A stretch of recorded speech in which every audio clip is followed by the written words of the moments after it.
A mother convicted of murdering her newborn twins was sentenced to life in prison 9 years ago, and most thought that was the end of the road for Lindsay Lowe. And after I pulled the bloody towel bag, I saw a deceased newborn.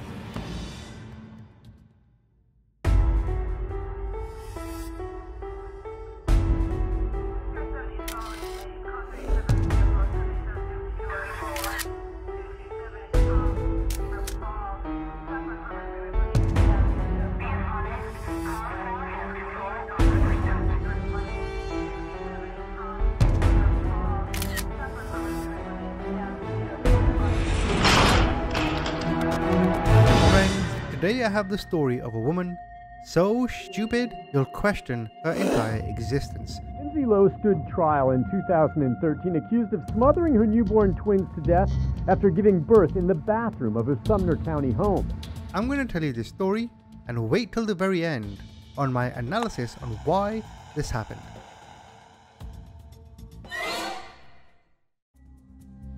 The parents of Lindsay Brooke Lowe discovered the body of one of her newborn twins in the laundry basket in her bedroom. A second deceased newborn was also found in the basket. See, Lindsay became pregnant after having sexual contact with a man who was not her fiancé. She hid the pregnancy because of a fear of its social consequences, and that she suffocated her children to keep her family from discovering the birth. Lindsay claimed she became pregnant after being sexually assaulted. She said that she did not, due to a pre-existing mental defect, realize that she was pregnant at any time during the pregnancy. Now of course, I'm a man, I've never been pregnant. How do you not realize you are pregnant? Is that a fair question? That giving birth unassisted affected Lindsay's mental state and physical capabilities, and that the deaths of the children were not intentional or premeditated. But before we get into the story, let's take a look at her history. She grew up in Hendersonville, Tennessee, and lived with her mother, father, and younger sister. She attended a private religious school and was involved in numerous activities such as swimming and dance. She was close with her family and was always well behaved. And in 2005, while Lindsay was away at college, her mother, who had previously run the home in addition to working, developed a benign brain tumor the size of an orange. After surgery, Lindsay's mother underwent a change in her personality. She was no longer able to plan, clean, organize, or make financial decisions, and she experienced emotional highs and lows. Lindsay tried to fill her mother's place by cleaning, getting groceries, and doing other domestic tasks when she came home from college on the weekends. A noble endeavor, you could say. Lindsay had become engaged to Jonathan Brooks at college, but after she graduated in 2008, she moved into her parents' house to assist her mother. Lindsay remained engaged to her fiancé, but the two lived in separate cities both before and after his graduation in 2009. Then the mother of Lindsay's fiancé became ill, and the relationship between Lindsay and her fiancé gradually became more distant. Around April or May 2010, Lindsay met Jeremy Smith through her cousin's husband. Mr. Smith began to send text messages to Lindsay. He went on 3 dates with Lindsay, had sex with her each time, and used protection only on the first 2 occasions. Remember, she still had a fiancé. Cheeky little minx. He tried to call her again after the 3rd date, but she did not return his call. Mr. Smith testified that there were several twins in his family and that he himself was a twin. He acknowledged that he had told Lindsay he wanted to marry her and wanted her to have his children before they ever went on a date and while he had a girlfriend. He denied that Lindsay had told him that she did not want to have sex or that he forced her to have sex with him. So both of them are cheating. And it seems he fell in love with her quite quickly. Bit too quick if you ask me. He acknowledged that he actually called her 4 times after their last meeting in early January 2011, but she would not return his calls. In late November 2010, Lindsay and Mr. Smith exchanged numerous flirtatious text messages. In one series of messages, Lindsay asked Mr. Smith to join her at a restaurant and bar. When he responded that he was with his girlfriend, she asked him, "Well then why did you ask me to marry you?" Fair question. Mr. Smith responded, "Because I want to marry you. I want you to be the mother of my kids." The two exchanged messages, apparently attempting to arrange a meeting around December 22nd, 2010. Lindsay became pregnant by Mr. Smith and she was carrying twins. However, she did not tell anyone about her pregnancy. Lindsay's father testified that he never knew or suspected that she was pregnant, despite the fact that it was not unusual for the family to go into Lindsay's room. Lindsay's sister likewise testified that she never knew or suspected that her sister was pregnant. Even when she was carrying twins in her 9th month, she never heard anyone speculate that Lindsay was pregnant. Lindsay herself had been unable to find work in her field after graduating in 2008, so at some point in the summer of 2011, Lindsay obtained work doing billing and insurance claims at a dental office. In August, she was transferred to a branch closer to her home. Terry Farrell, who worked with the Lindsays at the new location, testified that she never suspected Lindsay was pregnant. Michelle Steinbach, Lindsay's supervisor, also did not know or suspect that she was pregnant. She testified that no one at work knew or suspected the pregnancy. Lindsay then went to work on Monday the 12th. She exchanged a series of text messages with her sister about going to a concert with her fiance and about a trip they planned to take together, and with Miss McFadden. That evening, Lindsay's family believed that Lindsay had a stomach virus. Lindsay stayed in the bathroom she shared with her sister, and Lindsay's mother went to the door 3 times to check on her. In fact, she even went to the bathroom with Lindsay's father on one occasion, just to check, is she okay? Lindsay told them that she was fine but sick. But the parents were like, okay, that's fine, because as a child, she had always asked to be left alone when sick, so her parents did not think it's unusual. Lindsay's sister had stayed in her own room and was not aware that Lindsay was ill until her parents told her. At around 10:39 p.m, Lindsay sent a text message to her sister and said, "Let me know if you need anything, love you, good night." Now, at some point during the night, Lindsay gave birth to twins in the bathroom. On Tuesday, September the 13th, 2011, at 6:03 a.m, Lindsay sent a text message to a co-worker asking for the phone number of Mrs. Steinbach, her supervisor. Lindsay then sent Miss Steinbach a text message identifying herself and saying that she had been up sick all night and was not well. She told Miss Steinbach that she could not come to work but would be at work the following day. Early in the morning, after the births, Lindsay's sister used their shared bathroom. She did not notice anything unusual about the bathroom. Lindsay's sister got her some jello and crackers from the store on her way home from work later that evening. During the day of September the 13th, 2011, Lindsay sent several text messages. She sent her fiance a text message around noon telling him that she loved him. She sent some text messages to a friend, Rachel Hawkins, who was pregnant and due to deliver in early September. Miss Hawkins told Lindsay she would be induced the following week if the baby had not arrived. Lindsay responded, "Oh, I'm sorry, but I've been thinking about you. Hopefully she will get here before Monday." The next day, Lindsay left for work in the billing department of the dental office.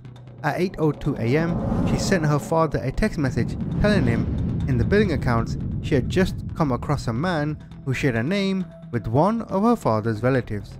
She also sent a text message to her fiance at 8:35 a.m. regarding information on the cabin they intended to rent for their trip. Lindsay's father testified that Lindsay's sister had left for work and that his wife was upstairs. Then, Lindsay's father heard his wife shout out his name in a panicked voice. She told him that there was a newborn child in Lindsay's room. Lindsay's father looked at the child and spent about 15 minutes unable to do anything due to shock. He then called a friend of his father's who was an attorney and this man told him to call his pastor. He called the pastor, but the pastor advised him to call the authorities. Lindsay's parents did not go upstairs again.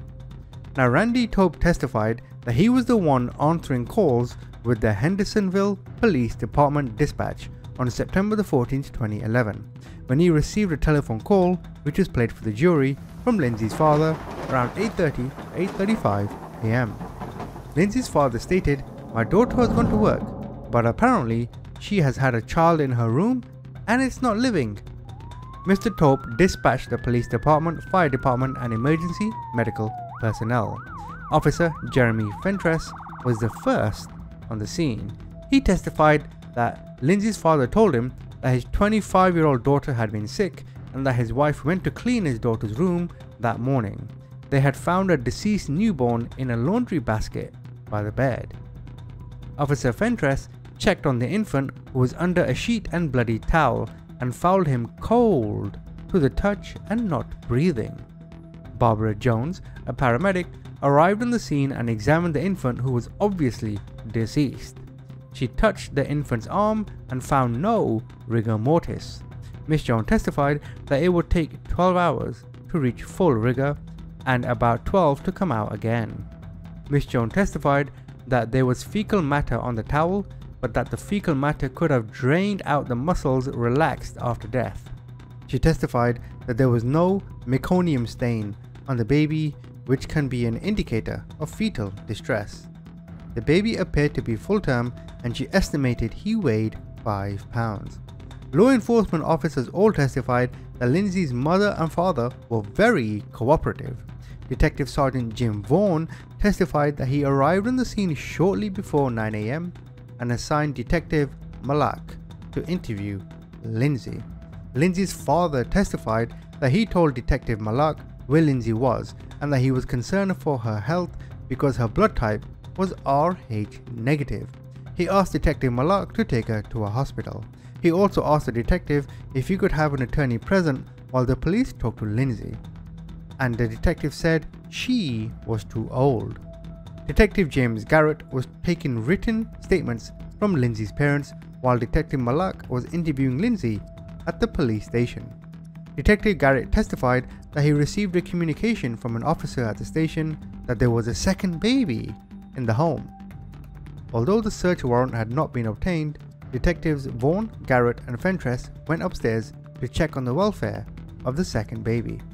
Detective Garrett removed the sheet and towel from the basket and put them on the bed, intending to lay the first baby there. However, he discovered that the first baby's umbilical cord was attached to something in the basket.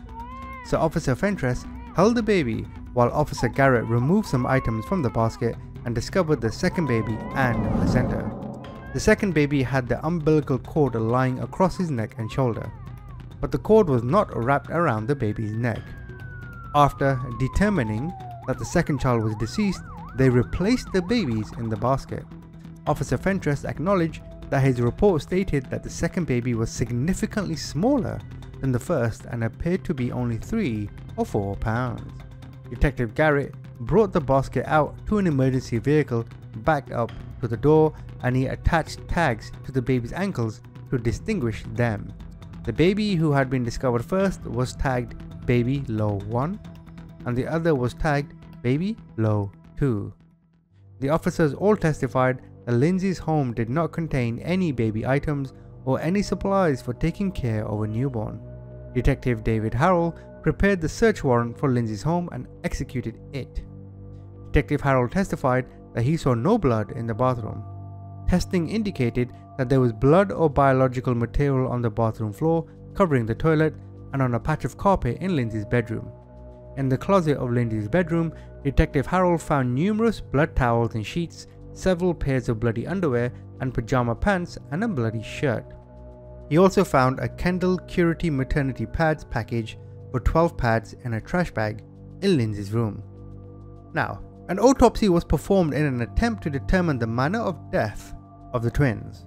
Dr. Brent Davis, a forensic pathologist, testified that the gestational age of baby number 1 was 40 weeks, that the baby weighed 6.5 pounds, and that he suffered from no abnormalities The second baby had the same weight, gestational age, and absence of birth defects.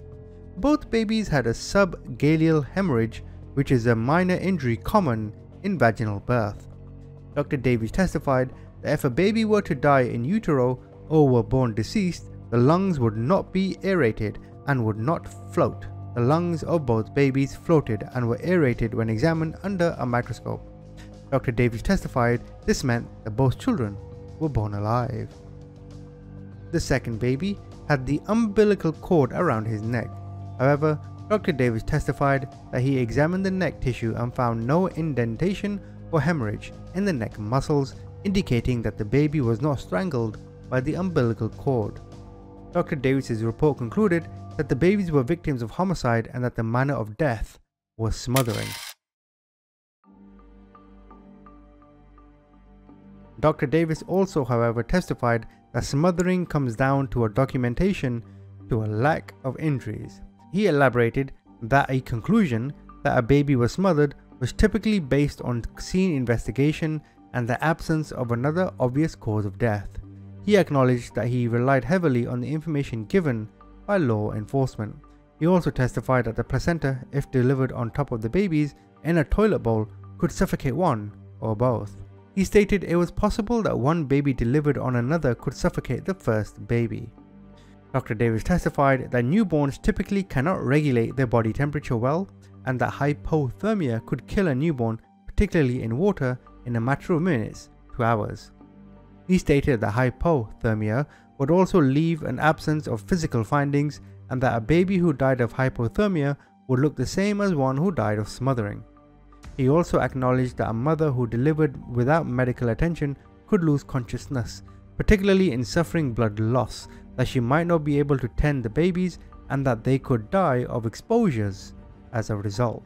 Then Dr. Michael Baird testified that the twins were fraternal and that the genetic testing indicated that Jeremy Smith was the father of both.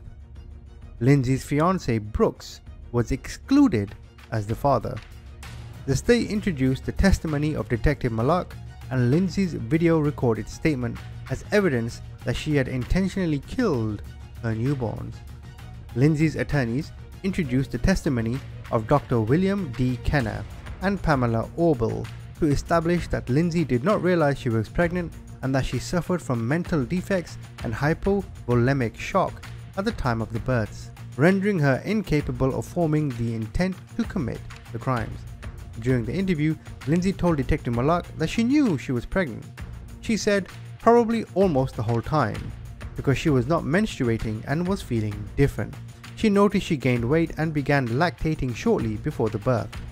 She at first told Detective Malak that her fiancé was the father, but later told the detective that she cheated on him with Jeremy Smith. As I said before, cheeky minx. She had intercourse with Mr. Smith twice, once at the end of December and once in early January, and that Mr. Smith did not use protection. She had not told anyone she was pregnant because she was just scared of what her family would think, and she did not want her family or fiancé to be disappointed. She also did not want to risk losing her fiancé. She told Detective Malak that she was gone to a wedding from Thursday to Sunday. She stated that her stomach was hurting on Monday, but she went to work. She did not eat dinner and began to have intense back pain around 6:30 p.m. She had a bowel movement around 9:30 to 10 p.m. Shortly after 10 p.m., she thought she was going to have a bowel movement and instead gave birth on the toilet. Lindsay said that the baby landed in the toilet and that she lay down on the floor shaking. During the interview, she stated that the baby cried for less than a minute and she denied touching the baby.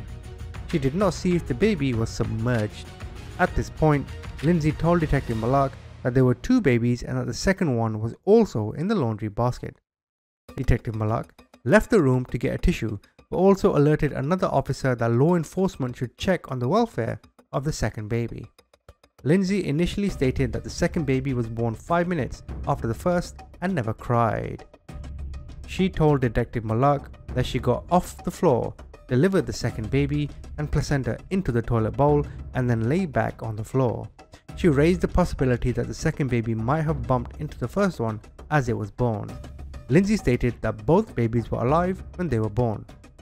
She said she never looked at them and did not know what sex they were or if they were moving. Lindsay said she lay on the floor for about an hour and could not move. She told Detective Malak that her family came to the door 2 or 3 times after she had delivered the babies, but she told them that she was ill and did not need anything. She explained that around 3 or 4 a.m. Tuesday morning, she used a towel to retrieve the children and put them in the basket. She then cleaned up the bathroom and washed herself. She moved from the bathroom floor to the bedroom floor and finally got into bed. At 6:30, she heard her sister getting ready and her sister asked how she was. Lindsay told Detective Malak that she could not move and stayed in bed until noon, at which time she moved to the couch. She did not check on the babies and she put the clothes she had worn into the closet. She moved to a different couch later in the day and then she went to bed. The next day she went to work. She stated that she had no plan for what to do with the deceased children. Lindsay told Detective Malak that although her mother sometimes did laundry for her, she did not think her parents would find the children. So, on April 26, 2013, Lindsay Lowe was convicted of felony murder, premeditated murder, and aggravated child abuse. The murder charges carried a life sentence. She was sentenced to 51 years in prison. And let me go back to what I said in the beginning. This crime happened because she cared way too much about what people think. I don't know if she was materialistic, I don't know if she was a vain person, but that's why this crime happened. Shame, embarrassment, whatever you want to call it, cheated on her fiance, sex out of wedlock, whatever you want to call it.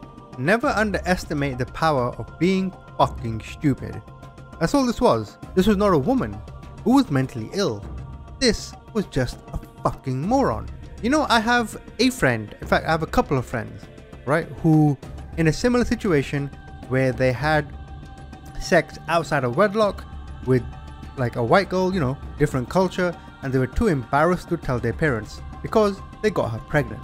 What do you do in that situation? You know what you do? You just be honest. And that's what they did. And eventually it's worked out. What you don't do is murder the children. Sometimes the decision making of other people will never make sense. Which is why I've learned in life, don't even bother trying to find out why. Anyway, comment, tell me what you think.